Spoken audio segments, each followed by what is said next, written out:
Well, welcome back to Femme Noir. We are a podcast that reviews films and analyzes movies written by, directed by, or starring women and discusses them through the lens of women's representation pertaining to the industry and what we see on screen. I'm Serena. And I'm Whitney. And today we are going to be doing things a little bit different. We're going to skip our movie gossip, movie news, because it's Christmas time. This episode will be coming out closer to Christmas. And we thought it would be fun just to kind of like watch the movie live for you. And you guys can get our commentary as it's happening while we're watching the film. Both Whitney and I have seen the movie already. It's one of our favorites. I actually haven't watched it this year yet. I haven't watched it this year either. Perfect. Oh my god. Amazing. I love this.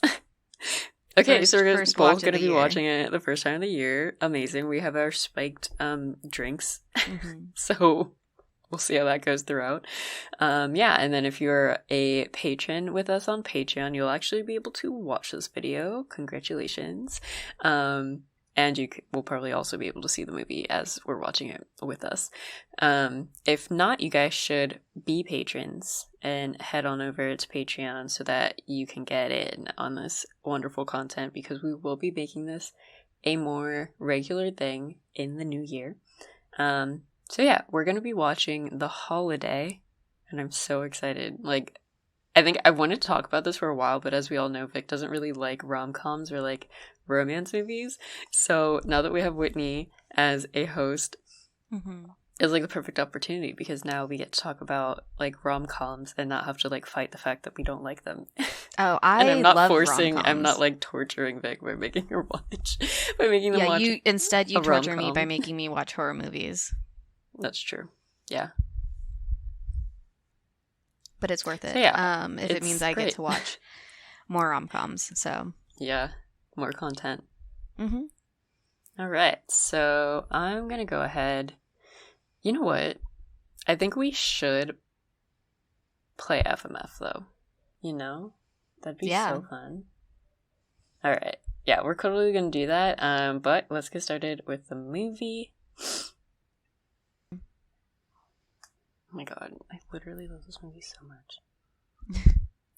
Did I ever tell you that this movie is the movie that like made me realize that there's like jobs working with like films and movies and in Hollywood that aren't just like being a director or an actor? Really? And, like, this was ultimately made me want to like get into film.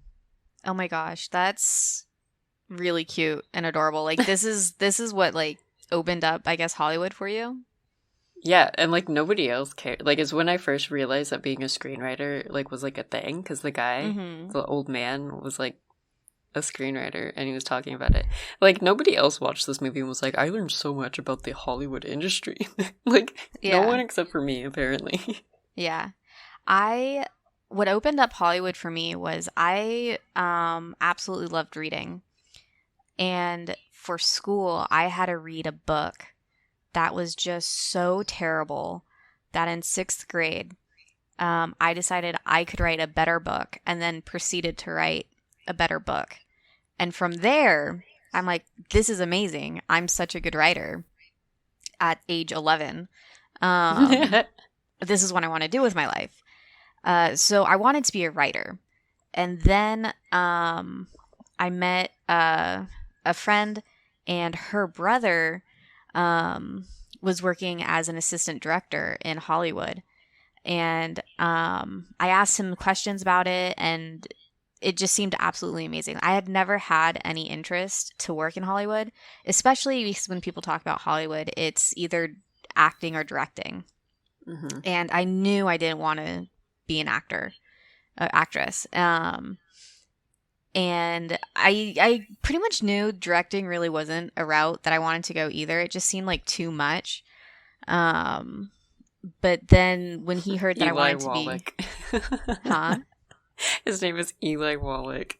Eli. When he texted me earlier and had written that guy's name, but it autocorrected to Pelican Wallach, and I was like, I can't remember this guy's first name for the life of me. You know, phones have really strange autocorrects. Also, Jude Law is so hot. Yes, he is. He's so gorgeous in this movie. He is. But jumping back to my story. Yes.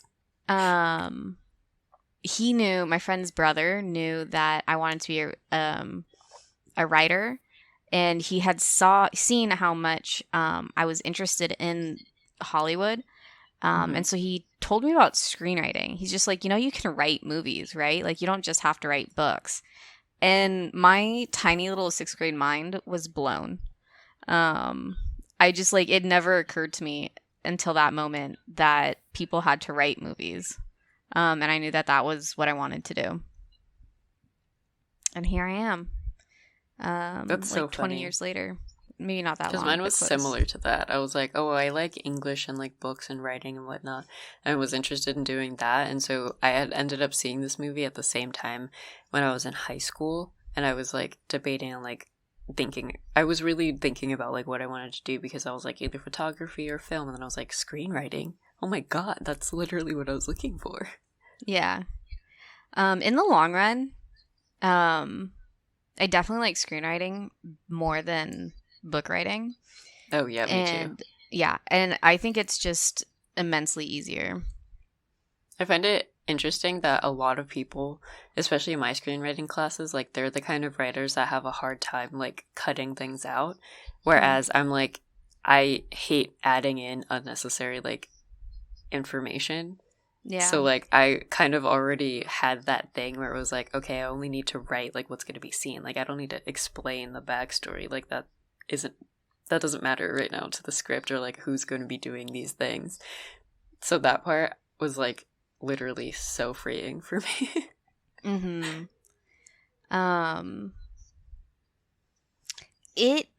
Because you don't put as much description in a script as you would a book, it made everything flow more easily for me. Like it wasn't such a slog to get through.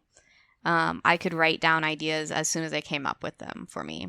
I didn't have to spend an extra 30 minutes trying to write one idea so that I could move on to the next. Yeah. I was like, I don't know what it looks like. I don't care. Like, I don't care. It doesn't That's not really my job. matter what she's wearing right now. That's not my job. Yeah, I'm just writing it. I'm just writing what happens.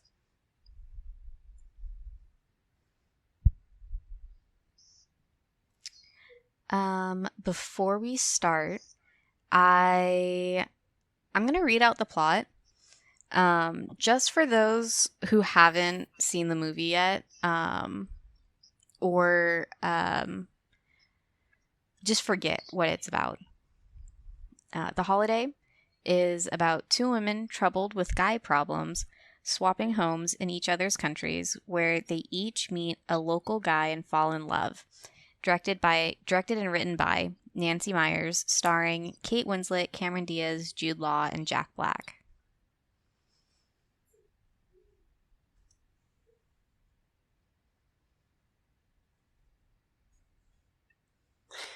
I'm not gonna lie, I feel like that synopsis does this movie a whole injustice. That's like, yes, straight it's from cute IMDb. And they have romance, but like literally the things that I remember from this movie, like that I'm like, oh yeah, I love this movie and this is why, have nothing to do with the romance parts at all. Really? Yeah, they all have to do with like her, specifically Iris, when she meets the guy, the old man, and like helps him out. And like learns like, oh, all these screenwriting things, and he's like, yeah, you're like acting like a lead, like a side character when you're the main lead. And then he like never says like, oh, you're a side character, you need to be the need to be the lead. He always just says like, he I'm pretty sure he quite literally says later when they're eating like lunch or something, he goes like, I know a leading lady when I see one. And he's just so cute, like without being like gross. Like I think I also have this thing with like old men. I'm just like, ugh, I don't like them. They make me old uncomfy. White men tend to be very creepy. But like he was like the first like old person I saw on screen that didn't make me like cringe disgustingly, you know? But then I also like Jack Black's character just because he like knew all the stuff, but then he's also like, oh my gosh, this old man is literally amazing, and like it's just such a cute little friendship. I hate Jack Black.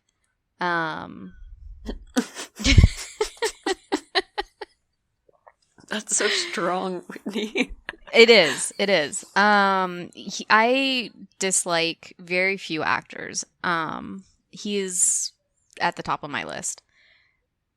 Jack Black. Okay, so I hate Jack Black, but I only like him in 3-ish movies, and I say 3-ish because like I'm counting all of Kung Fu Panda as one. You know, like School of Rock. School of Rock is the second, and then this is the third. And this one? Yeah. No, he did so good in this movie. This was the first, like, not comedy role I saw him in ever.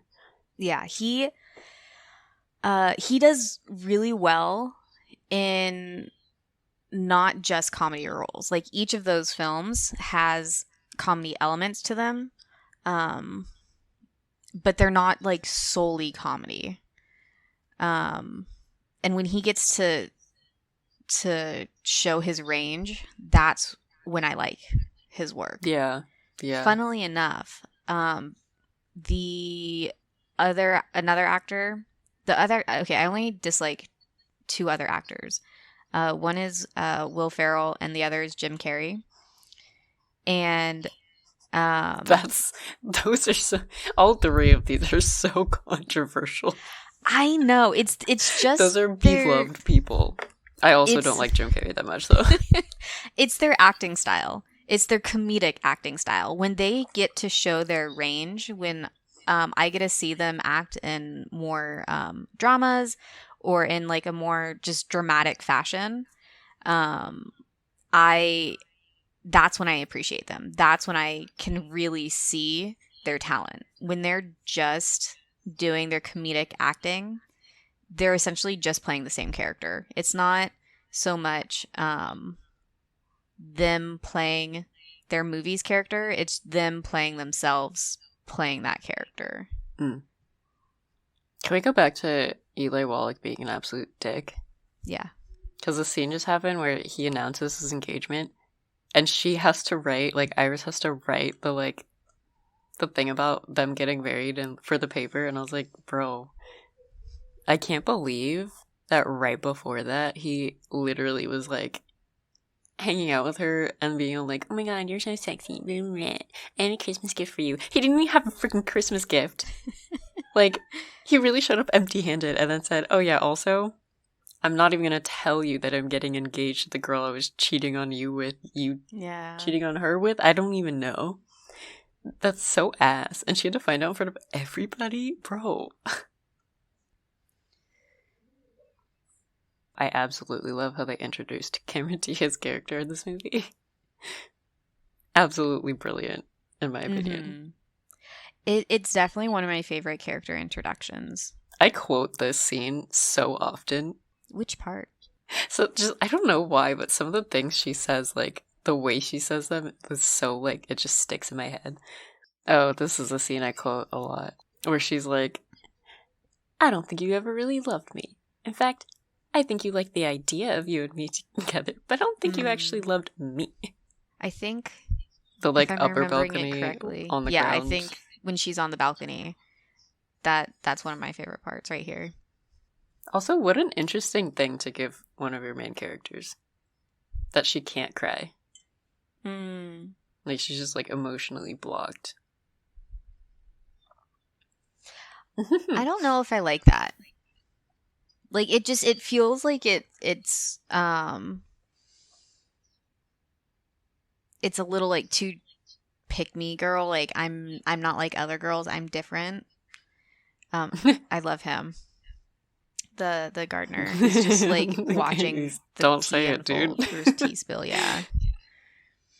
I know, I think at first I didn't like it, but then, like, as I've watched the movie more and more, I'm like, I get, like, she has a pretty good reason for, like, not having it, but then they also show the whole compilation of her trying to cry. Yeah. And she's like, I literally need to cry and I want to do it so badly, but like I just can't. Which like negates the like unemotional, like hard super woman trope thing. So the only reason I don't completely dislike it is because it does fit into her character arc, and it does she does have like a type of redemption with it. Yeah, and it very much shows like they actually do use it for to like show her growth and her character's arc too. Yeah. That's another quote that I say. Maybe when I stop seeing visions of you two together, maybe I will see your sign.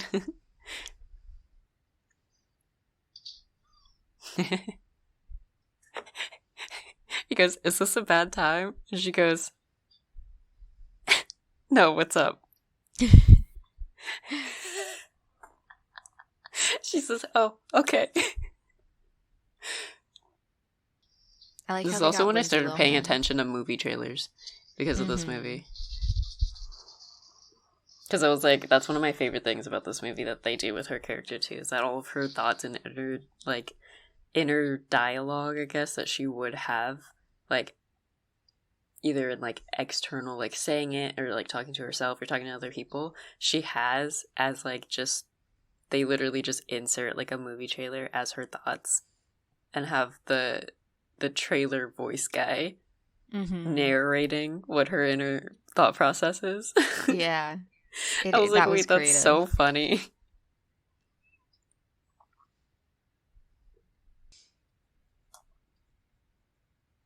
Not a Scorsese read. I love that quote too.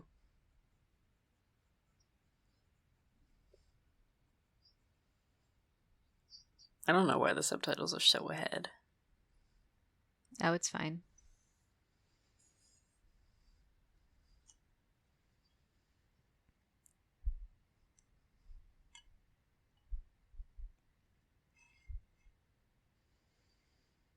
Sometimes this movie really does make me think, like, do I want to just, like, go to a different country by myself and just, like, chill for, like, a few weeks? I was just writing wonderful. Trivia down in my book. And the trivia is literally that house swapping is real. The website that they use in this movie is a real website. And the English police actually had to put out like a warning to like tell people not to do it due to the high percentage of people who had stuff stolen and were killed. Oh my god. Yeah. From the specific website? No, I don't think from like this specific website, but from the concept of house swapping. How is it any different than doing like an Airbnb? That was going to be my like next point, is that I feel like Airbnb, like this was a major inspiration for it.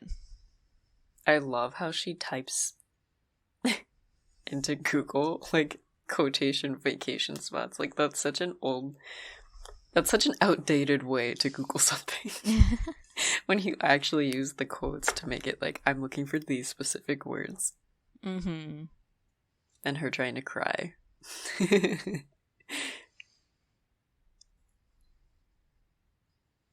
She does that thing where she's like, it's so funny. Like that thing that babies do when they like just start breathing really hard. Before they cry. Yeah. Forget babies. Like I do that. Like if I'm stressed out and I don't I don't want to cry, that's what I'll do to stop from crying. That's how you know if you're like really gonna cry, is when you do that. The hitched breath. I love how she downplays her house too. She's like, it's not that big. It's, just like a little bit bigger than yours. It's like a mansion. Yeah. I wonder versus a cottage. Yeah. I wonder why Cameron Diaz didn't have to put a photo of her place up. Find out what Amanda doesn't have this holiday season. It's perfect. It's literally such a great way to just kind of like say, okay, this is the character's internal conflict. Like, it's so obvious. Mm-hmm. And it's perfect because she works in movie trailers. It is a really creative way to get her inner monologue, like you said, because a lot of the time they just decide to cut it, especially when they're adapting things. The first thing that comes to mind is the Hunger Games. In the books, you read Katniss Everdeen's inner monologue, and it just slows everything down, in my opinion.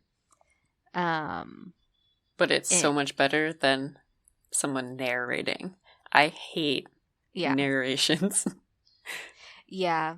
They cut it in the movies. In the Hunger Games, they just cut her inner monologue. Yeah, they tried to portray it more through like acting and subtext. Yeah, and I think the movies are better for it. Me too.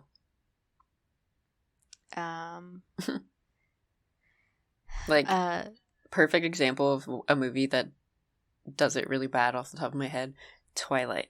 I have no idea why she opens up with her narrating something and she's just like talking about things and we're just like, where, like, why? Yeah. What is she reading?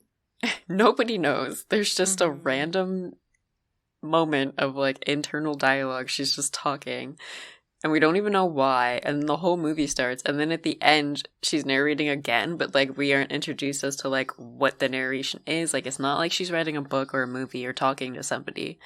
Like, it's just a random out of place narration. Yeah. Like, I can't. I only want a narration if it has something to do with the actual like substance of the movie. You know, another movie that has really creative narration for an inner monologue is oh shoot, I just had it on the top of my head, or tip of my tongue. It's Will Ferrell. It's a drama. It's a rom-com. He plays an IRS agent. It's really cute. Is it The Other Guys? No. Hold on, let me Google it. Because that movie is so funny. Like, even the editing of that movie is hilarious. It's funny. It's enjoyable, but because Will Ferrell's in it, I don't really like it that much.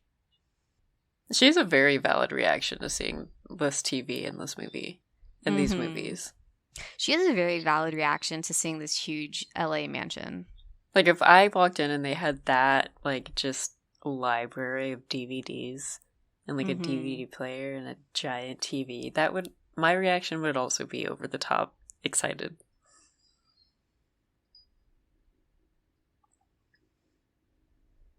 Also, the bathtub that Iris has in her house, I want one so bad. Dude, I love baths. I'm so sad that my bathtub is tiny.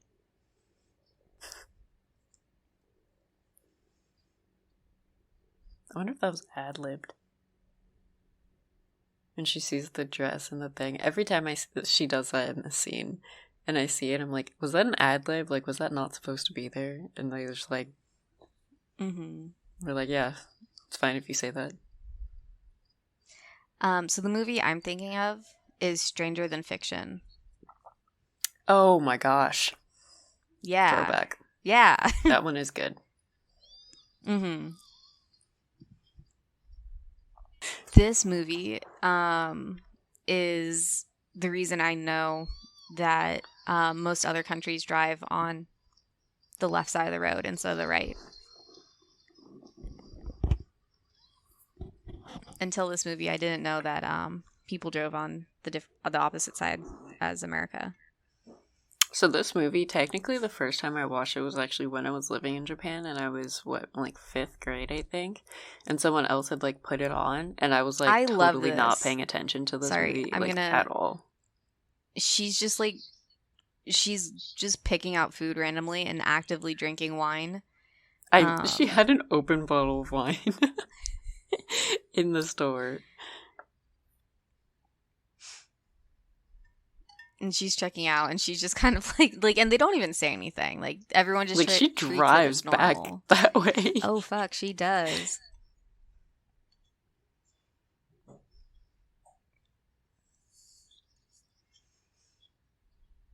So yeah, but I never realized that this whole thing she was talking about them driving on the other side of the road, because my context for this movie was like so close to when I was living in Japan, and like I didn't drive until way after the fact. Like, it did not cross my mind at all that that scene was specifically not that she just couldn't drive. Like, I just thought she couldn't drive. I mean, after seeing her mansion, I can understand that. Like, I literally was just like, no, she can't drive. Like, she's just really bad. Like, and I didn't even realize that it was on the opposite side of the road. She even says it, and I was just like, literally, what is she talking about? She's on the right side. Like... Yeah, if I didn't make the connection myself, I would have just assumed she had like a personal chauffeur or something. I mean, she's already got the mansion. It's true. This right here, she's got her head down and she's pulling her hair in front of her face. The way messing with your hair and trying to see how you look with bangs is such a pivotal experience to being a woman. Relatable. Yeah. Like, when you're bored... I'm putting that in my likes column. Relatable.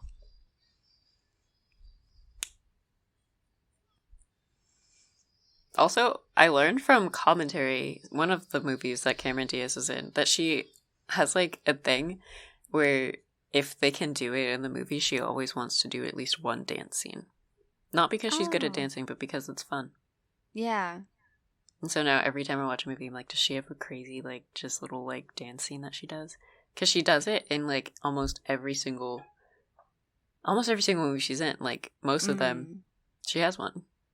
I want to say she had it in The Other Woman, she has in this one. All three of the... Three? Were there three? Charlie's Angels, definitely the first two.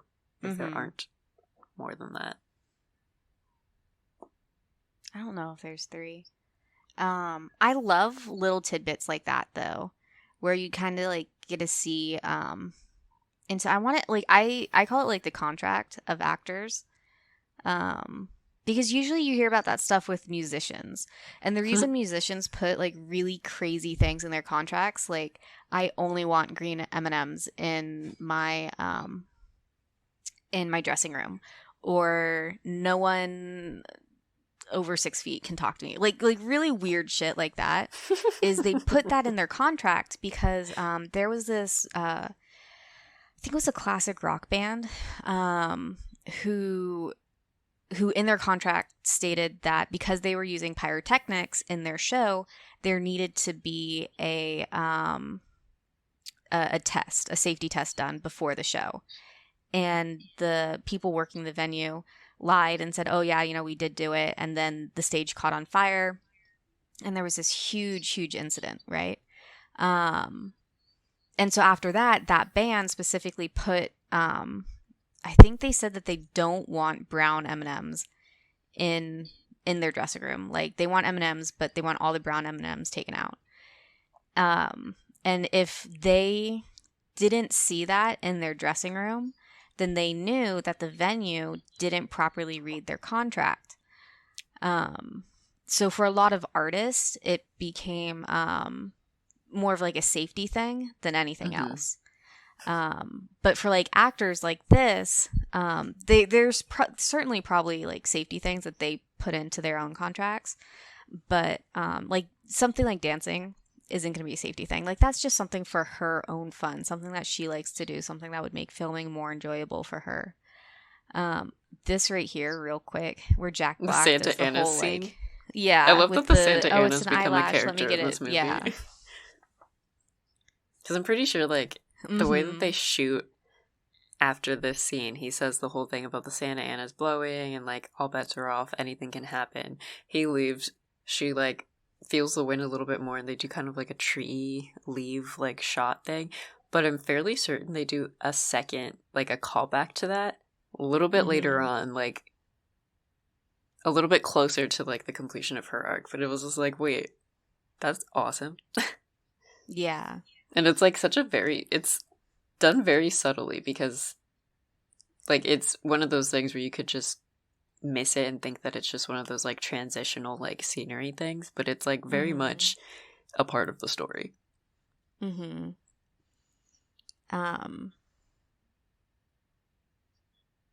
But yeah, it's a super cute scene in general. I think this They're is so the baby. first time. I think this is the first time when like I understood how you could use like let me get your eyelash, like as a flirting technique. Like, oh, you've got something on your cheek. It looks like it's just a little eyelash. I still don't get it. Oh, as like a flirting thing, but you're not. I'm like, why? Enough. Why? Like, I get it. It's an excuse to touch someone, but like, I don't want to touch your eye gunk. That's gross. Well, I mean, the thought don't touch my eye gunk. You're not touching gunk. You're touching a little eyelash. That is gunk. What are your eyelashes for if not to catch gunk? They have gunk. Don't ruin this for me. Title of the episode.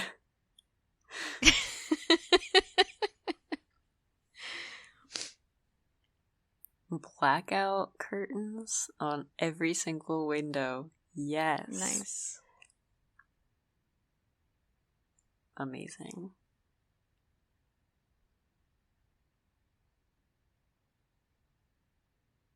Also, what a great meeting. Hurry up, I'm drunk and I have to piss. I'm not your sister. Where the fuck is my sister? I'm sorry, I'm about to piss all over this place. Please just let me in. Okay. Where is my sister? Who are you? It's a reoccurring theme in this movie, the meet cutes, the meeting, the introduction of characters. God, he's so pretty. I literally cannot. And like, I still think he's hot. Like, what he looks like now. Current day, he is still very handsome. I like younger him better though. Well, I mean, who doesn't? I don't know. There are some actors I like better as they've aged. Steve Carell is one of them. When he's gray, he looks less goofy. He looks a little bit more like an actual human being. Yeah. He was in he just did a show that I really liked and that I recommend. It's called The Patient. Oh, yeah, you're telling me about that. Yeah. I actually listened to a different movie podcast that was talking about it. And they said it's the most Jewish show on TV. And I actually agree. Not because it's like overtly Jewish, where a lot of like Christmas movies are very Christian. It mentions Judaism and connects kind of like what he's going through with Jews in World War II. And this is making it sound very, very depressing. And while it's not a comedy by any means, it is a drama thriller, like psychological thriller. It's about Steve Carell as a therapist is kidnapped by a serial killer who wants to get better. And he's using Steve Carell as his therapist so that he can become better. While also keeping him hostage. And just the constant threat of, will he get better? Will he kill me? What's going to happen? What about my family? It's a very good show.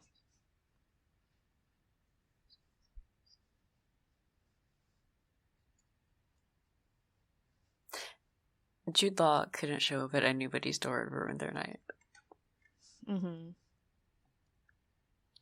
I like how she specifically asks if there are any men in the town and says like, oh, there's none. And then she like immediately the first person she meets pretty much is a man. Yeah. But he's not from the town. Clerk. He lives outside of the town. Okay, fine. Let's nitpick it. No, that's fine though. No, it's like a thing. Because he only comes here when he goes to that specific pub over the weekend. He just said it. Yep. Yeah, that's true. I forgot about that.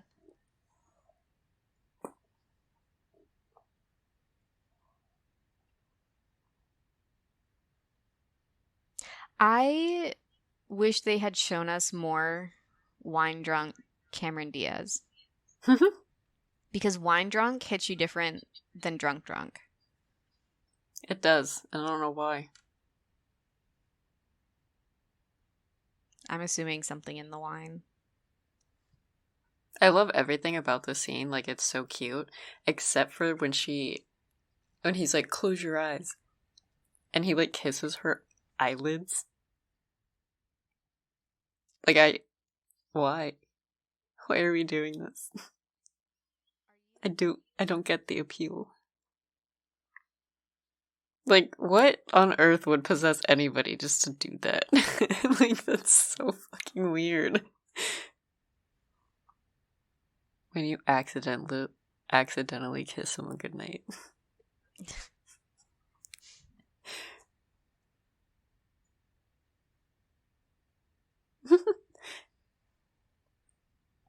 He's like, why is she having such a weird reaction to this?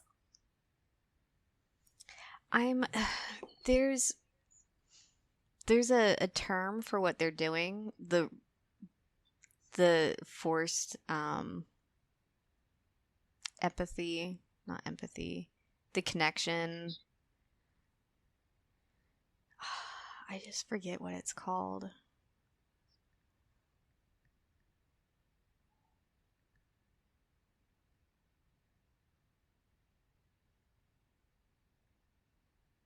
Oh, okay.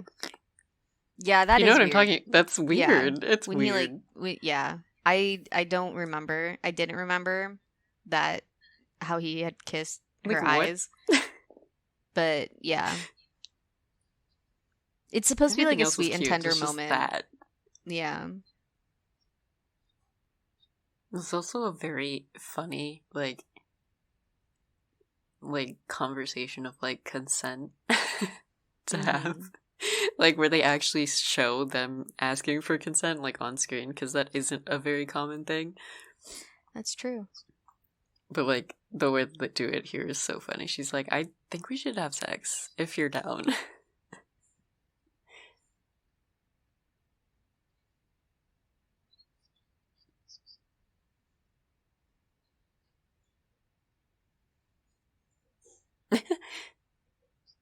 She's very open and upfront about everything that she wants, which is also kind of uncommon, because usually they try to, like, it's more of like she wears her heart on her sleeve type of deal, where usually the female character is, like, open about it, but they still have to be, like, subtle and coy and shy. Either Cameron they Diaz really want it, but they have no experience, or they, like, have no experience, but they're, like, faking, like, the super strong, like, unemotional, like, thing. Yeah. They just, like, don't talk about this at all. Yeah, but here Cameron Diaz, like, right off the bat, she's like, oh, this is weird. This is awkward. Let's do it anyways. Let's lean in. Mm-hmm.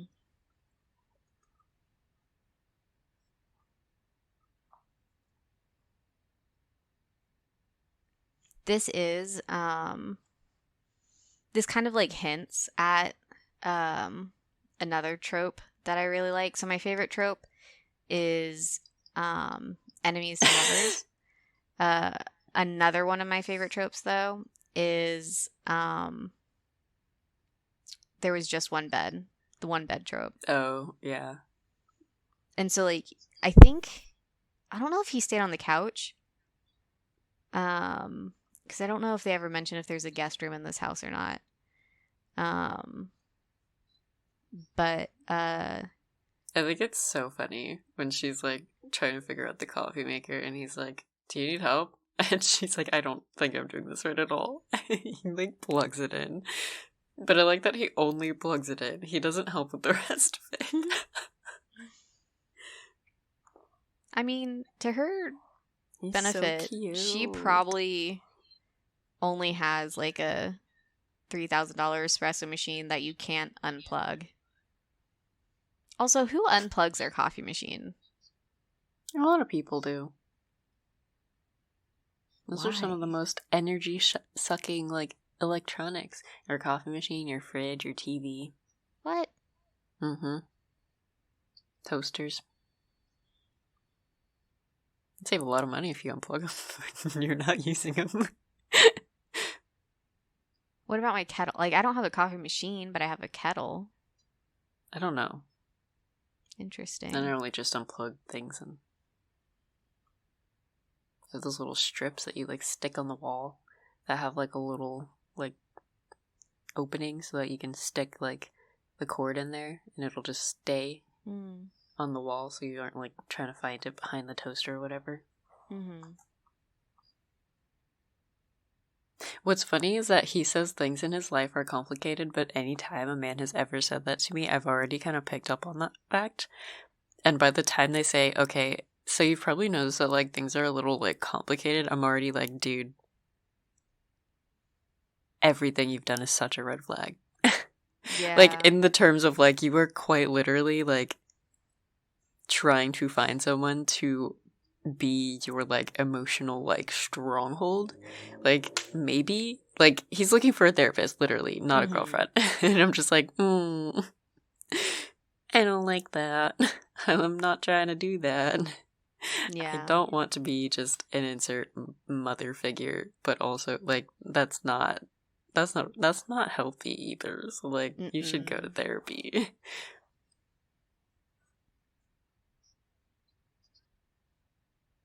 But when he says it in this movie, he's not saying it like that. He's just like, yeah, there's just like a lot of factors to dating me. Which is a fair conversation to have. I feel like I've never been to a real pub. Like I've been to like American pubs. But is a pub just like is that actually a place you can go for dinner? Yeah. Like they have real food? Yeah. I mean, I've only like been pub nut things. There's just Yeah. like cashews in a bowl. No, in Europe it's a bit more common. I mean, there are definitely going to be like smaller pubs where it's really pretty much drinks. But there are some pubs where it's kind of like I don't want to call it like a fast food restaurant. But you can go in, you can get drinks, you can get like very cheap. The scene at the airport where she has the like, should I go or should I stay? Because that was a pretty interesting interaction. And they do it through the movie trailer is like, oh my god, it's done so well. Mm-hmm. Sorry, continue about the nuts.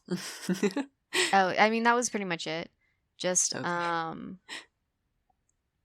There are some that are pretty much just drinks. There's some where you can get food, but it's like it's fish and chips, maybe like a sausage. It's not like the music. Real. The music in this movie is so good. Like I will always say that the soundtrack is great, but like even the stuff that isn't necessarily like orchestral or like score is amazing. Like it's just such a great song choices. I'll put that down for the likes column. Jasper's a dick.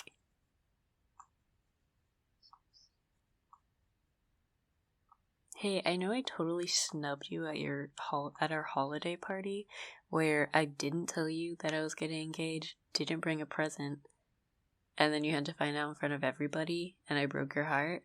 But can you edit my book?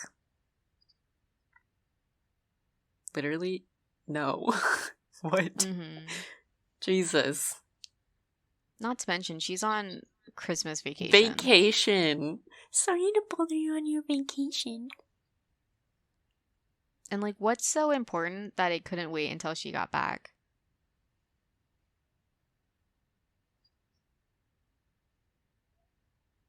And then he just starts talking about her, like,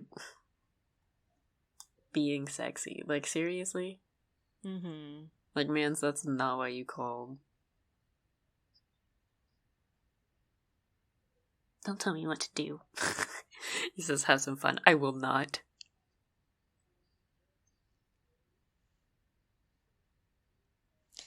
Apparently, Kate Winslet and that guy, Jasper, used to date in real life. Oh, they did? Yeah, before the movie. Interesting. Eli Wallach. I think that's Rufus Sewell. I don't know. It is Rufus. Definitely Rufus, not Eli. Eli Wallach, I'm pretty sure, is the old man. Yeah, I was about to say, I think that's Arthur. Precious.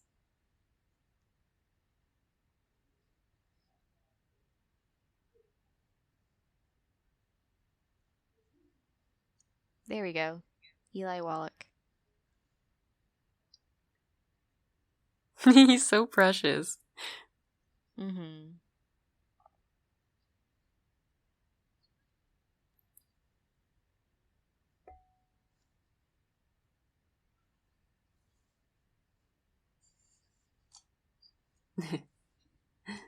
Everything he says, like, sounds like it's a script, but, like, in a good way. Like, I think it's cool that he speaks in a way that sounds, like, lyrical and, like, just, like, really good old movie-style dialogue. That's how he talks. Mm-hmm. Which is great because he was, like, a screenwriter for those. And it's just so nice that he, like, speaks like that. Like, you can kind of tell that it's not how regular people speak. And nobody else in the movie talks like that. But when I say he talks like it's a script, I mean that, like, the best way possible, not in, like, you can obviously tell there's an actor that is given lines and these lines don't work kind of a thing. Like, I just love how he talks. Every time I listen to this movie, watch this movie. Yeah, so on set, while filming, he turned 90 years old. Oh my gosh. So I wonder if that's because that's just how he talks. Like, that's how he grew up talking type of thing. Or if that was something that he consciously did for this movie. It's so cute. The pajama department.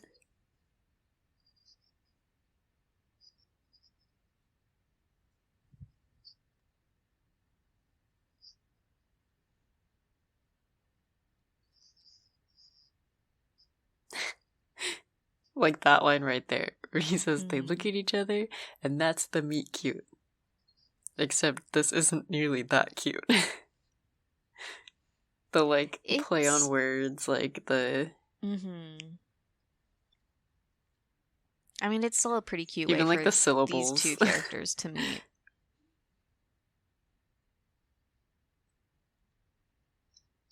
Like, the way he answers everything, too. Like, she says... Like, he goes, like, do you know where I live? And she goes, I believe I do. He goes, well, that makes one of us. Like, that's such a timely way to say something. I like his little coat rack or hat rack. Because I feel like he is the type of old man to have these cute little hats. My dad was just talking about getting a hat tree to hang your, like, coats and hats on. My dad actually just got a coat rack for his hats.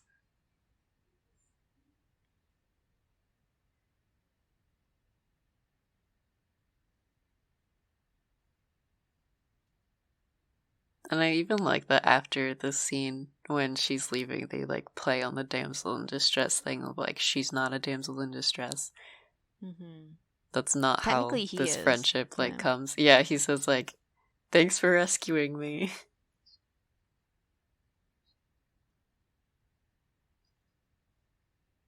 So precious.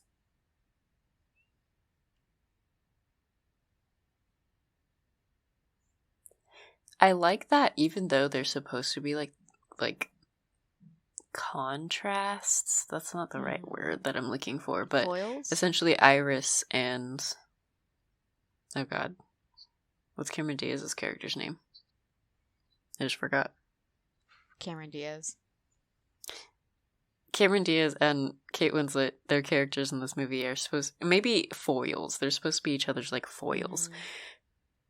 I think it's interesting that they're both very proactive. Like neither one of them has the issue of like not like making the first move, if that makes sense. Because like even in this situation, she's like, oh, that guy needs help, let me go do that. Let me just go to another country. Let me just ask him if he wants to have dinner with me because I'm new here. They may do it in different styles, but that's still very proactive, especially for like a female character in a movie. Because I feel like most of the time when it comes to like movies that happen around the holidays and stuff, and I'm finding less and less as we continue to grow as a world, but a lot of things that happen with like female protagonists is that they will end up in situations because of just external factors happening to their character and not due to the decisions their character makes. I also think it's cool because, like, even though they are foils to each other, Kate Winslet and Cameron Diaz's character, like, they both do experience, like, the romance and the love, but it is, like, a different type of love and romance. Like, obviously, Cameron Diaz has the more, like, sexual relationship that turns into the romantic relationship, whereas Kate Winslet and, Jack Black have the, like, friendship to romantic... Friends to romantic attraction, friends to lovers, like pipeline, but like it isn't inherently sexual. Like it's just strictly due to like personalities and their beings. I guess it's less physical, more intellectual. I guess I don't know. That makes sense. Which I relate with being asexual. Like, I have to have all of that before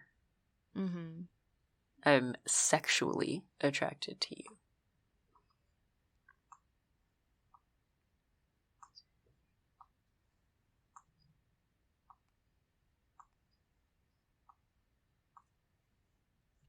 Did you know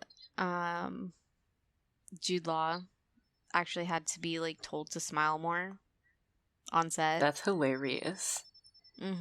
Sorry, he just movie? He just laughed, and I feel like we've done nothing but see him smile. But apparently, that's so female gazy of her to be like, "Can you smile more?"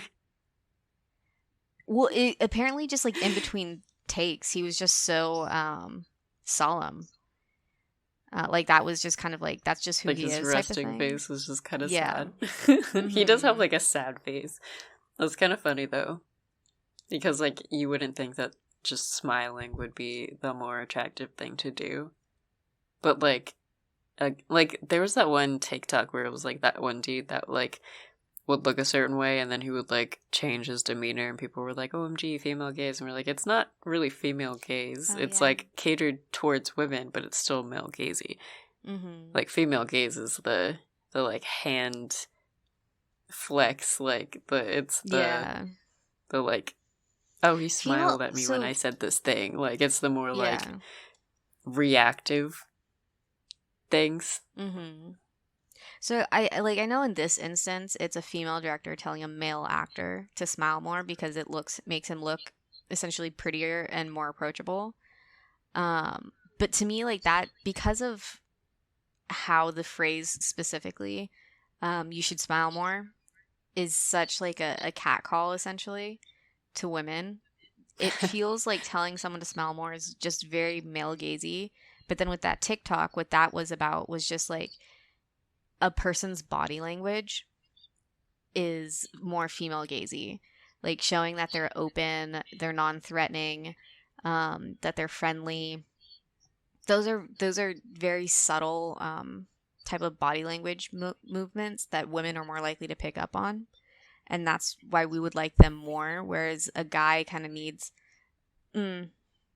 very rule of thumb, general speaking here, men tend to like that just very open the like signal dominant, of yeah, this is like this person's approachable because they're smiling type of thing. Yeah, I always find it so funny because like, oh my gosh, I was talking to someone about like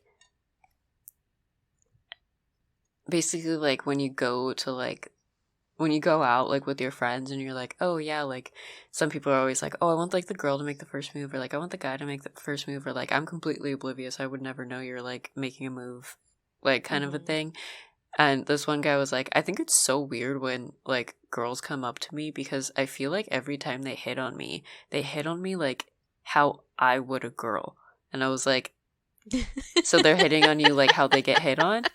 And he was like, yeah, and like it's so odd, like that's weird. And I was like, is it weird? And I was like, they're only doing what they know.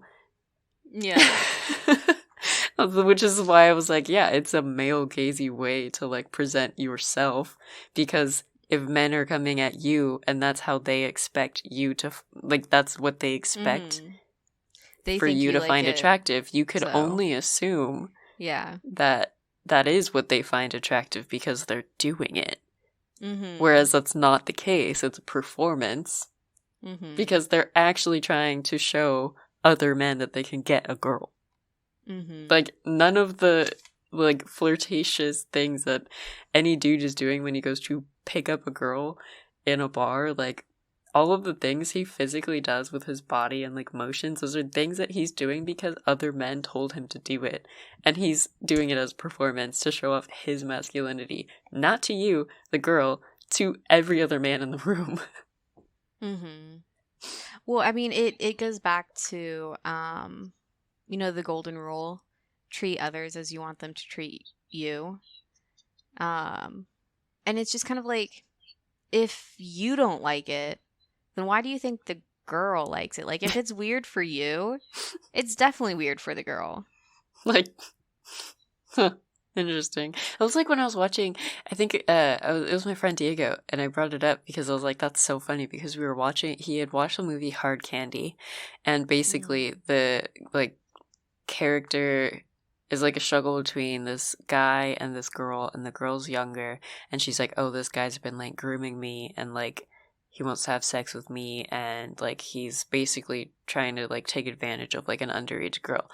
And so she like picks up on that, and then it's like, okay, well, I'm gonna trap him and like teach him a lesson where she's gonna like cut off his balls or something. Very graphic, I know. And he's like, man, it was so graphic that like oh god, like I just couldn't. It's like like I'm watching it, like it's almost like I can feel it, like I can see everything on the screen. And I was like, so like what they do to every woman in any regular horror movie. And I was like, I don't know, I feel like I'm just desensitized because everything we have is where women are being brutalized on screen. So like the one time you see a man being brutalized on screen, it's like shocking. And I was like, that's interesting. I never would have thought that like guys didn't also feel disgusting when women are being stabbed on screen. Like, oh, you don't feel like, ouch, that had to hurt? That's not there? That empathy connection's not there? Interesting. Another reason why representation matters. They did a study, and it's been such a long time since I've read it, but they found a link between I forget if it was like how much skin a woman was showing or like how drunk they were, but there was some type of qualifier for the man where like if this happened, then it caused the man to view a woman not as a person but like as an object. And I wanna say it was like how much skin a woman was showing. Like the more skin they were showing, the more likely the man was to think that they were an object and not a person. And it's not something where it was just like, oh, rate this 1 from 10. They actually had these men in like CT CAT scan machines, and they were they monitoring their physically brain activities. Yeah. They physically do not see you as a human being. Like, it's crazy. I know what you're talking about. I've read the same one. It's insane. Or, like, they quite literally, the parts of their brain that, like, light up when they're thinking of, when they see certain women in certain situations is, like, your, like, regular object permanence. Like, there's no empathetic connection or, like, sympathetic connection at all. Like, none of that lights up. And it's crazy. Yeah. Yeah. So, to an extent, men just really can't empathize. Not, once again, not all men, but a majority of men just can't empathize with women when they see them being brutalized like that on screen. Because at that point, they're just objects. They're not people. Like, it's insane to me. But, like, like when people say the patriarchy doesn't exist, and then you're just like, okay, but then this is like a literal study that there's like scientific fact to this. And there's like, it doesn't exist. It's like, it's a construct. And it's like, it's a construct that's been in place for so long and has been so heavily like catered to and upheld that it's literally changing your brain chemistry. That's crazy.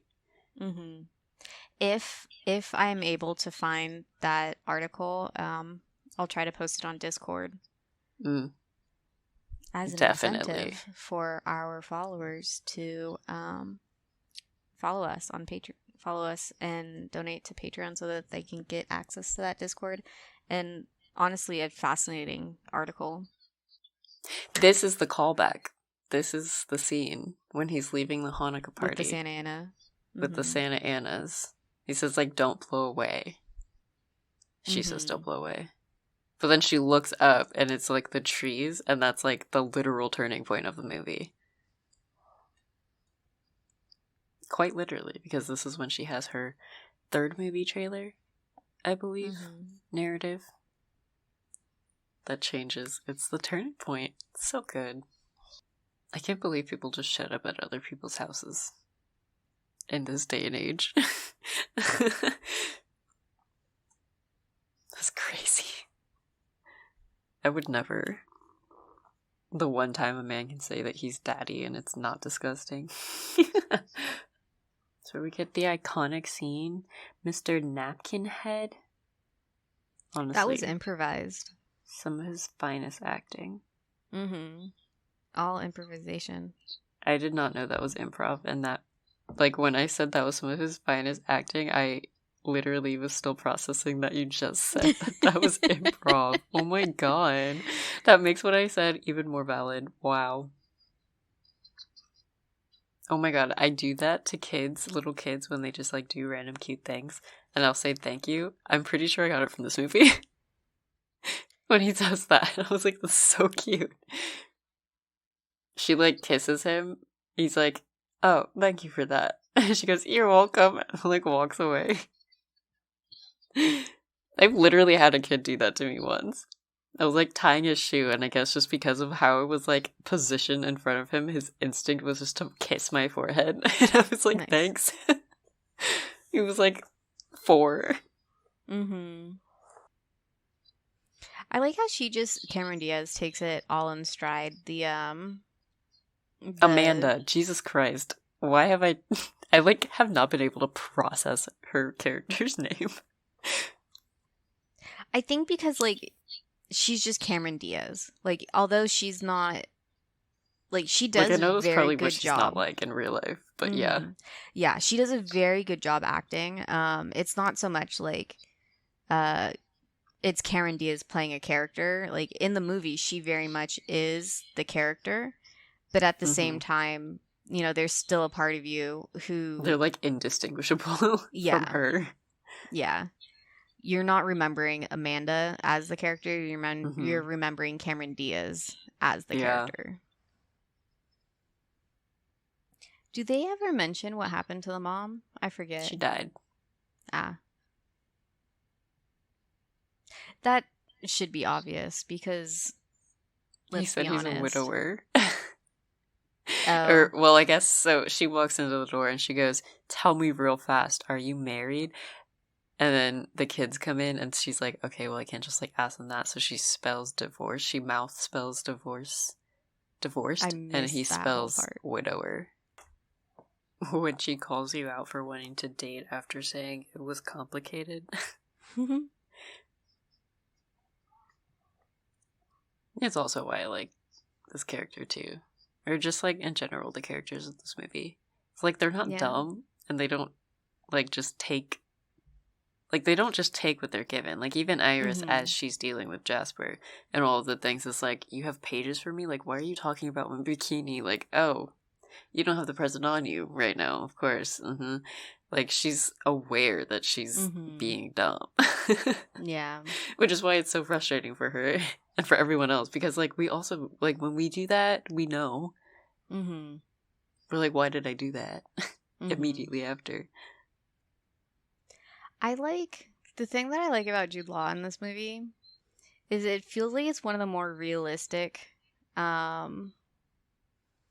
ways to show how, like, what it is like being a single parent and trying to date. Most of the time it's kind of, they use it as like this plot twist or like a surprise, and then the other person has to be like, oh, do I really like this person or not? And they use it like as a way to force a decision. But with these two in this movie, it doesn't feel like it's rushed. Like, he lays it out. He explains himself in a way that a lot of the other movies don't. And then she kind of gets time to think about it. Like, it's not really a snap decision for her. Well, yeah, and I like that that's kind of part of the whole dynamic too, is that everything's complicated. We'll just figure it out as we go. Like, we don't have to know. I'm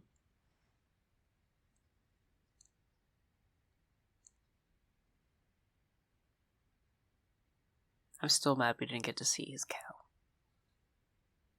He says, I sew and I have a cow. Like, where's the cow? I want to see it.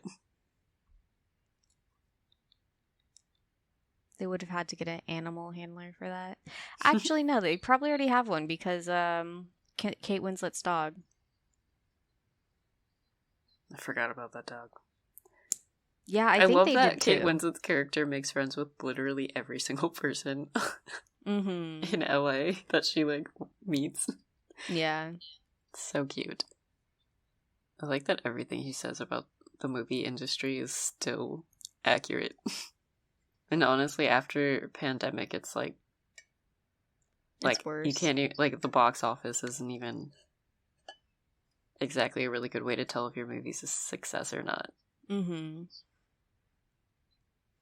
Yeah, they're gonna have to find a new way to measure success, or at least measure box office, because we saw that with the pandemic. And how movies are now being released, they have to come up with a different way, because with Black Widow, when Scarlett Johansson sued Disney, for not doing a theatrical release and cutting into her profits as an actress. I thought she sued them for releasing it on, like, streaming. Yeah, and because they put it through streaming, she wasn't getting profits through the box office. The profits. Yeah.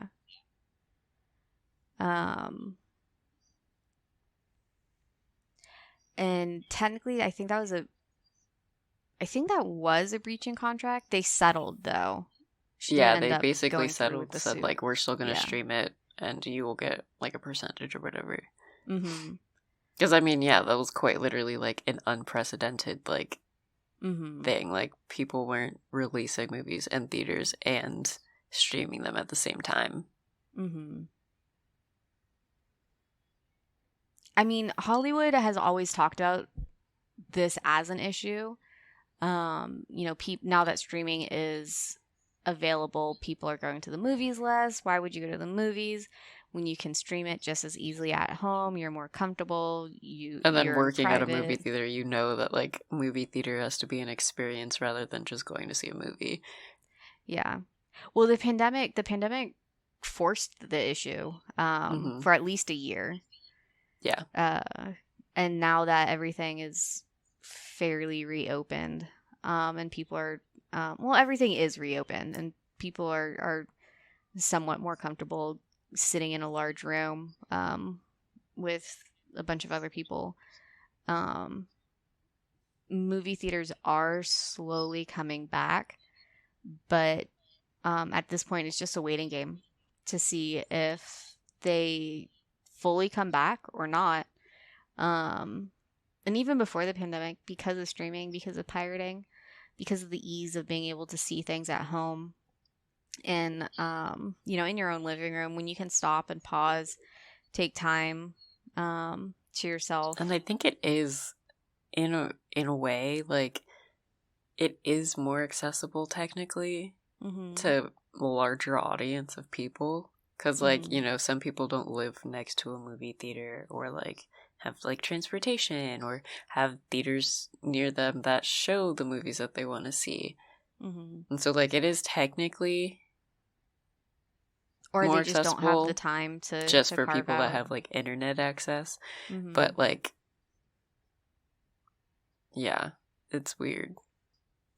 What I'm interested in seeing is the movie releases for this next year. Me too.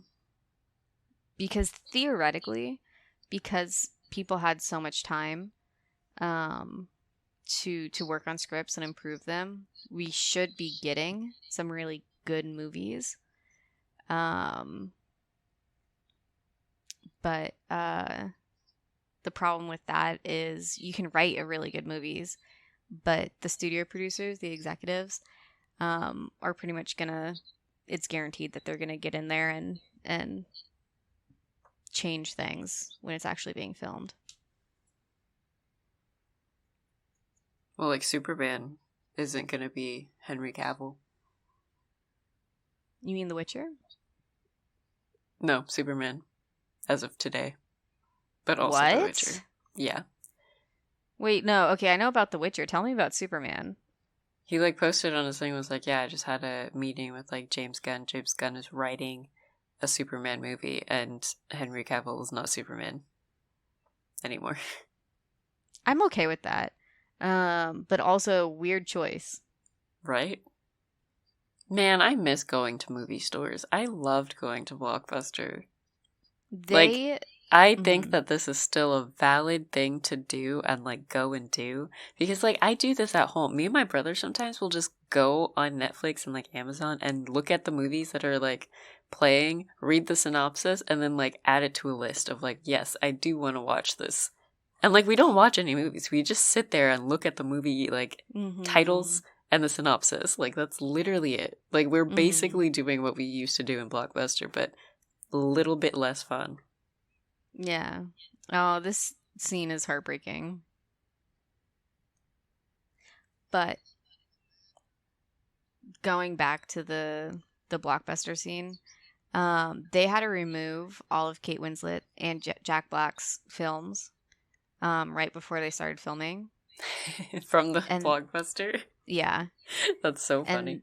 And, because, like, they're not supposed to be... Yeah, they're not supposed to be, like, actors in this world. Yeah, that's funny. And then, I guess, like, while they were doing that, Dustin Hoffman just kind of, like, stumbled upon the film crew, and they improvised his little scene, just his little cameo. Love that. But the one thing that I quote the most from this film is when Jack Black did that was a boob graze. That was an accidental boob graze. Which was another improvisation, kind of. Basically, he did that during rehearsal, and they liked it so much that they put it into the actual film. That's so funny. Also, this movie makes me want to have fettuccine for Christmas. Like, I've never heard of Christmas fettuccine until this movie. It's not really every traditional year Christmas I think food. about it. Every year when my parents are like, what do we want to do for Christmas dinner? In my head, I'm like, Christmas fettuccine. Like, I don't know why. You can just make it. But, like, are there things people eat for Christmas? Like, specific Christmas meals? Because, like, I know you do that for Thanksgiving, but, like, I didn't think that it carried over into Christmas. I mean, it depends on whatever you want to do. I mean, like, for Thanksgiving this year, I didn't do, like, you know, the turkey, mashed potatoes, green beans type of Thanksgiving. We did Syrian food. We did grape leaves, meat pies, Speaking tabbouleh. of food, I'm probably gonna have a Kwanzaa gathering on the first, like, night, because for Kwanzaa, it's the day after Christmas to the 1st of January, and the 1st of January you're supposed to have, like, a big feast to, like, ring in the new year. So it's not New Year's Eve, it's New Year's Day night. You do, like, a big feast gathering with, like, your community, and you all, like, bring stuff. Nice. And basically have, like, a giant potluck. You should bring Kwanzaa fettuccine. Kwanzaa fettuccine. Compromise. I think black-eyed peas is, like, a thing. The like only thing I know about Kwanzaa is what I learned about it during the Proud Family episode. The Proud Family episode? That's so funny. I remember the Blue's Clues episode. I didn't know they had an episode. You know what? Maybe it wasn't Blue's Clues. Maybe it was Little Bill. Little Bill! Oh my gosh. Little Bill. By the time that came on, I was technically too old for that demographic, but one of my younger brothers was that demographic, so he would watch it.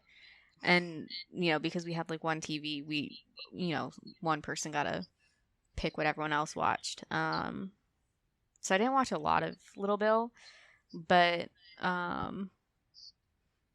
I think I liked it a lot more than I probably should have, because it was a good show. And it was cute. Mm-hmm. I, like, miss that, like, paper animation thing that was big back then. Mm-hmm. They did with, like, Blue's Clues, like, the felt textures. Mm-hmm. Loved it. I love that in the random montage before you get to the end of the film, when they're just kind of, like, going through all the characters, Cameron Diaz's character is still trying to cry.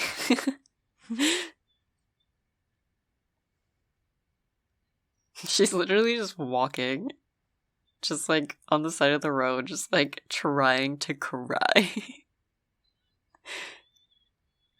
It shouldn't be funny, but it is. She is mature enough to know that she has a flaw and that you can fix flaws. You can fix your own flaws. You shouldn't be fixing other people's flaws. I love the soundtrack that Jack Black's character comes up for both Iris and Arthur. They're so pretty. Mm-hmm. Also, what a great line. Oh, I'm reading subtitles and they're not matching up. They're what ahead. Was the line? the line where he says, like, Iris, if you're a melody, and then he says, I used only the good notes.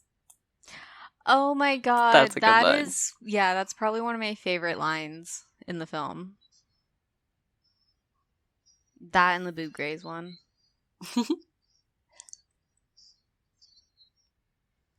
Oh my gosh. They don't have that blanket T. Or not T, L. Basically, like, Jude Law and Cameron Diaz just had sex, and instead of Cameron Diaz having the blanket cover, like, her whole body, and Jude Law just having it, on his lower half. They both just have it like belly button down. Yeah. But she's wearing a bra. Yeah. I mean, they still got to keep it PG-13. But it makes it more of a tease for him, I guess. Mm. Like, he's more exposed on screen. Mm-hmm. The way that the like, conversation they're having when they're trying to figure out, like, how they would make it work is literally what goes through my head every time I meet someone. I'm just like, well, guess I can't do it. And I'm like, every time I watch this movie, I feel called out. Like, I will just, like, logic my way into not being in a relationship. Like, I mean, I feel like it is a healthy way to approach it because, you know, they're not in some going aspects, in... yes. Yeah, well, but if you're yeah. thinking instead of living, then you're never gonna grow. So, there's that. Boo. Did you hear that? What? Something behind me just, like, fell. Oh? I don't want to know. Yeah, neither do I.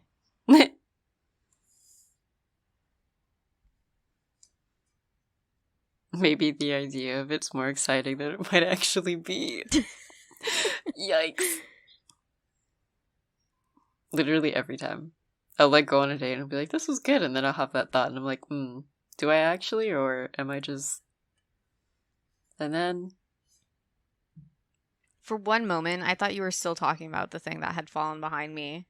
Oh my gosh. I'm just like, that's deep. But then I realized you were quoting the movie. I'm like, that's still deep. Hysterical. Yeah.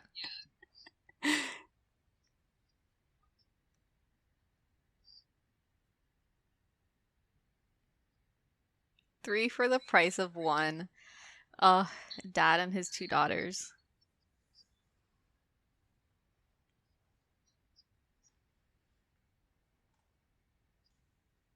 I know, I love that he has this monologue instead of her. I feel like generally in movies the roles are reversed. She has the whole, like, I didn't think I'd ever feel this way about anybody. But, like, he has that. It goes back to what I was saying. I know I come with baggage. It shows just one of the more realistic interpretations of what it's like being a single parent, you know, and having to put yourself out there when dating, and where it's not just you, it's, you know, your kid or kids too. Yeah. And I think not just... his representation is pretty decent, considering that most of the time when we're talking about on-screen representation, men that are single fathers and have children are generally like portrayed as like goofy, to be pitied, or like they can't do the same things that like the mom used to do. Like, they're not good at it, they aren't prepared for it. Whereas like you don't see any of that in this film. Like, he's the parent, he does the parent things, which includes like cooking and feeding the kid and like cleaning up after them and doing their hair and making sure that they're like, you know, dressed. Like it's less of a gender role thing and more of like a parenting role. Yeah. Whereas in a lot of stuff, they're like, he doesn't know how to do any of these things because that's a mother thing. That's the woman's thing to do. And then you have like some random woman that's like helping him out. Yeah, and which is weird. If it's a rom-com, that's how they fall in love. Yeah. Is she teaches him how to be an adult. Yeah. How to be a father. Yeah. I do like that this one is not that case.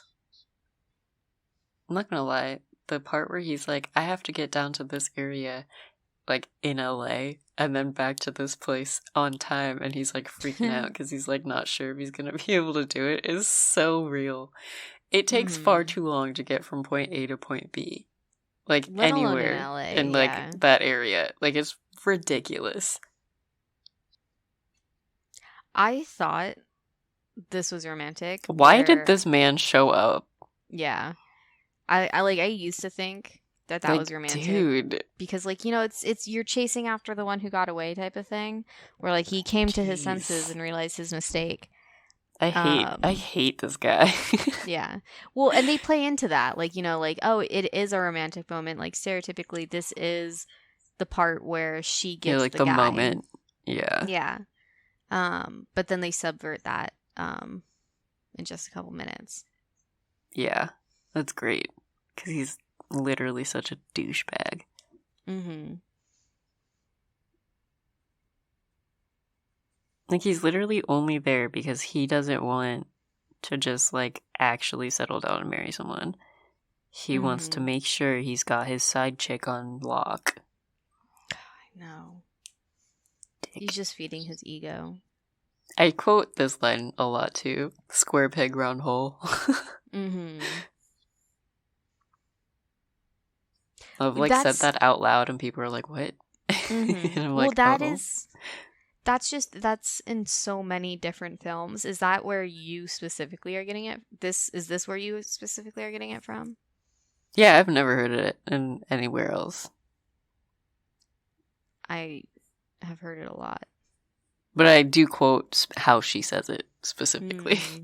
Where she goes, like, we are square peg, very round hole. Yeah, I feel like I've actually heard you say that. Probably. I say it a lot. Mm-hmm. Square peg, here are very those Santa round Anas hole. again. Propelling Jack Black into new... it's such a great touch, man. Mm-hmm. And very LA. Yeah. Very Southern California.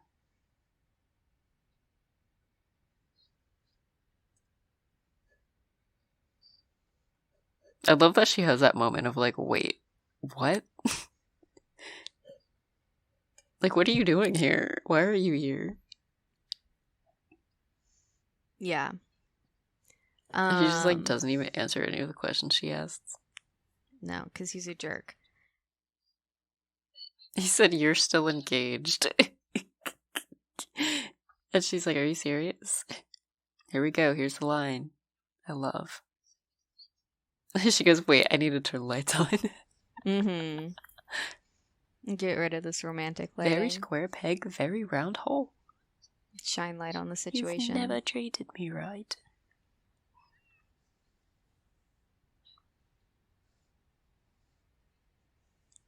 Yeah, sorry to everyone that has to put up with my British accent after this. Oh, here we go. Gaslighting 101. You made it seem like my fault. You made it seem like the misunderstanding was something that I'd done.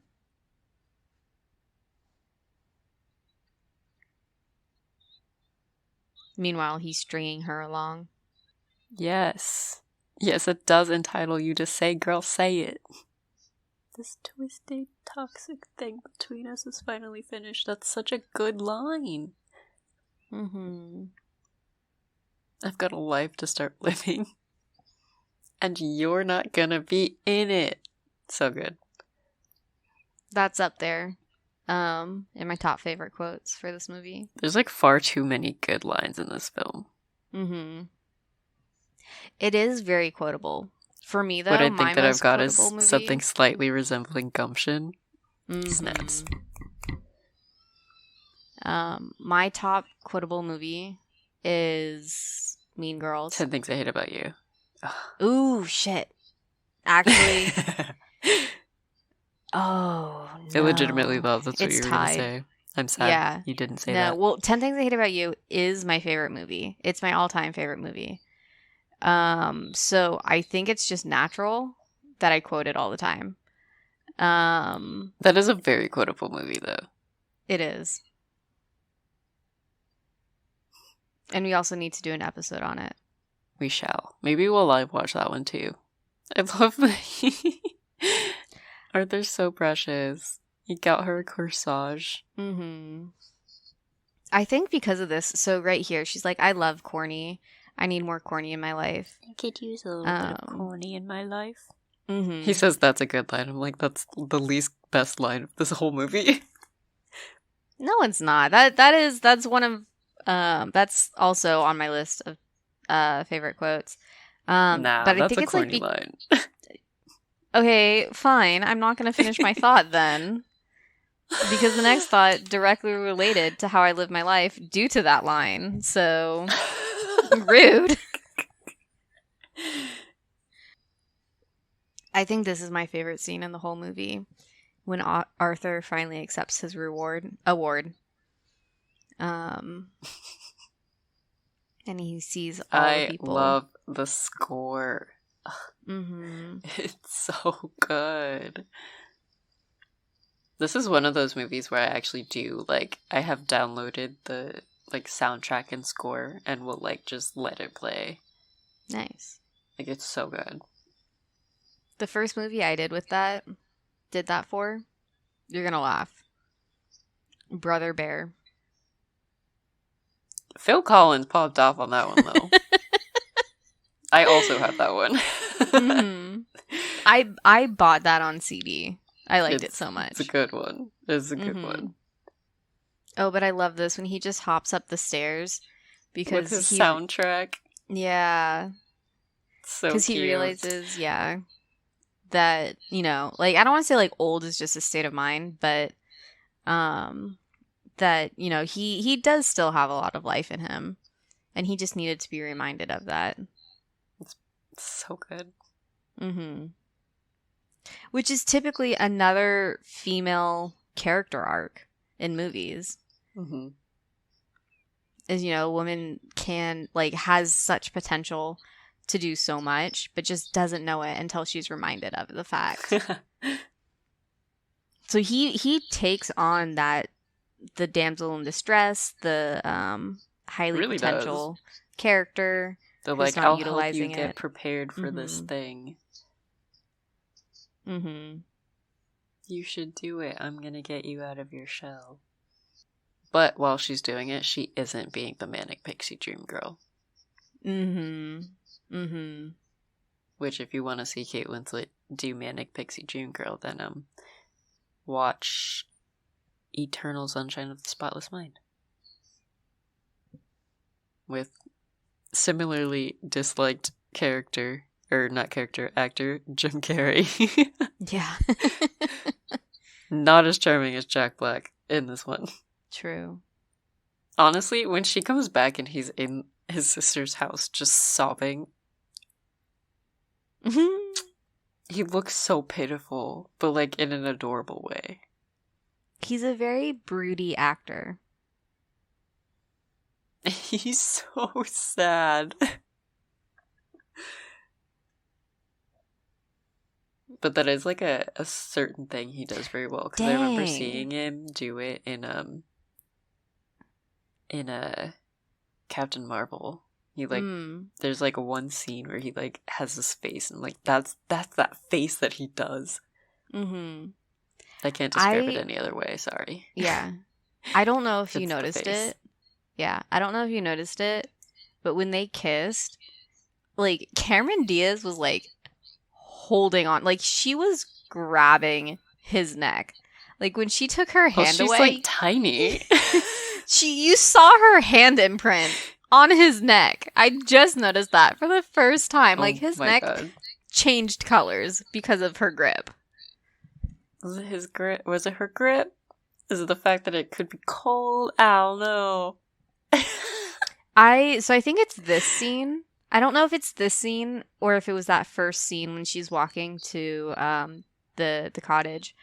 But the snow that was falling was real snow. It was coincidental.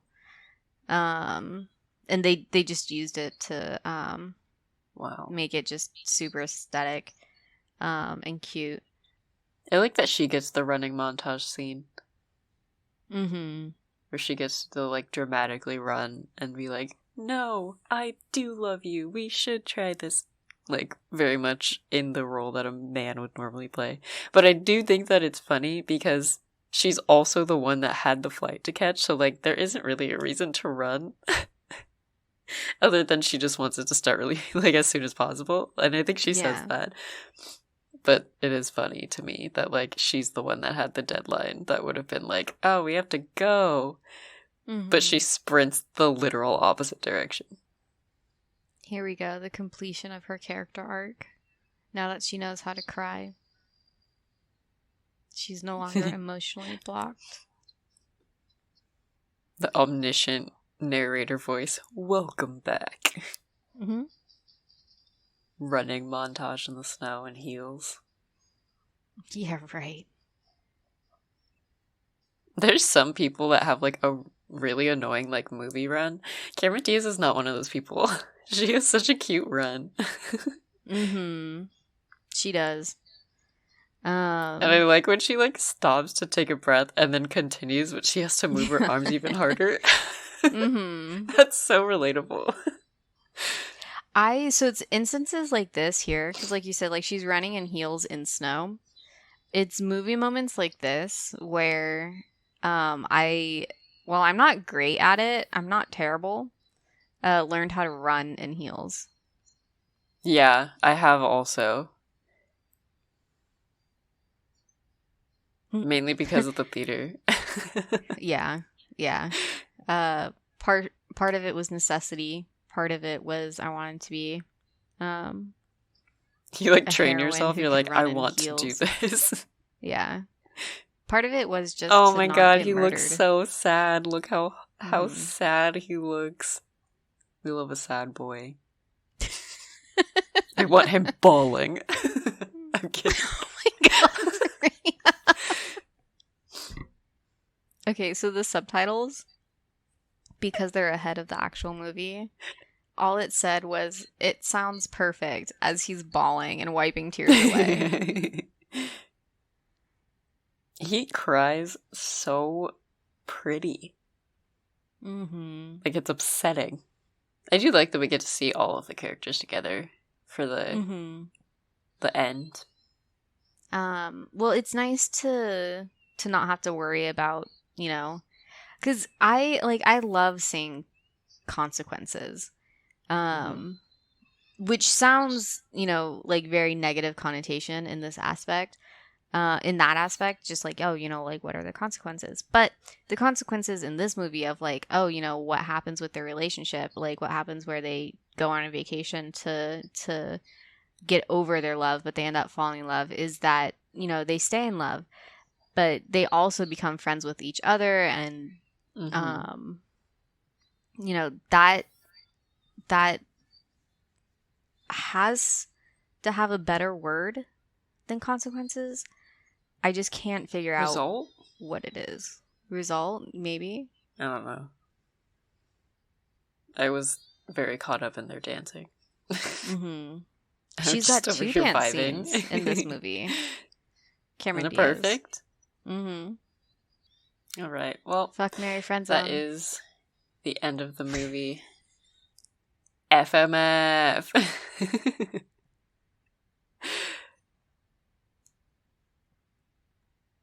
Who would you do? Who wants to go first? Who's the third person? Yeah, I mean, like, obviously Jude Law, not Jack Arthur. Black. So Jasper, probably. Okay. Oh, well, then that makes it. Does it? Easy. Does it? Maybe. Okay, because like I want to say,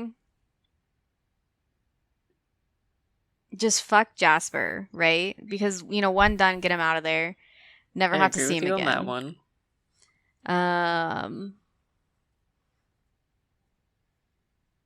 And then, okay, despite what I said earlier about Jack Black, I would probably marry him. Because in this movie, when you get to see all aspects of him and not just his weird comedic side, he's just very wholesome. And I really like that. I would totally set you up with him because I would marry Jude Law's character. Perfect, because I'm friend zoning him. Amazing. We can be besties. Bestie couples. We can be Amanda and Iris in this movie. I'm down. 100%. Screw Jasper. Literally. Yeah, fuck him. I like that. That works. That's a good one. Happy ending for both of us. Yay. Yeah. All right. Sorry, we like had to play that one, even though this isn't like a traditional episode. It's just like, come on, you can't not. It's a good staple. It is. It's too much fun. I think that's going to be it for this episode today. Thanks for hanging out with us. Hope you guys enjoyed it, and let us know if you guys want more. Before we go, we are going to shout out our VIP patrons, Susan Johnson and Kwana Coleman. Thank you guys so much for being VIPs, and thank you to all of our patrons who support us on Patreon. Again, if you would like to also show your support, you can head over to Patreon, where you get exclusive content, early releases, and a lot of other fun community stuff, like access to our Discord, where we watch movies sometimes and talk about them, and yeah, just hang out and have some fun. So yeah, I think that is all that I have for you. Whitney, do you have anything? Just a little thing. I mean, we always love to hear from you guys. We're constantly changing and evolving and trying to figure out what works best for you guys. If you like this style of episode, let us know. Tell us. We can possibly do more of this. If you don't like the episode, tell us that too. This might just be something that we do on Discord. It might be something that we do more often, depending on what you guys like, what you don't like. Any type of interaction from you guys helps us improve the show. Even from simple things as just letting us know what movies you want us to review, what you're looking for more. Yes, that is a perk also that you get as a patron. Mm-hmm. You get to personally request a movie for us to do an episode on, like a whole episode. Yeah, so let us know. Join our Patreon and help us improve as best we can. Yes. All right. I think this is the last episode of this year, so see you next year. We've got some great stuff in store, and I can't wait. So, me neither. I guess bye. Have a good one. Bye.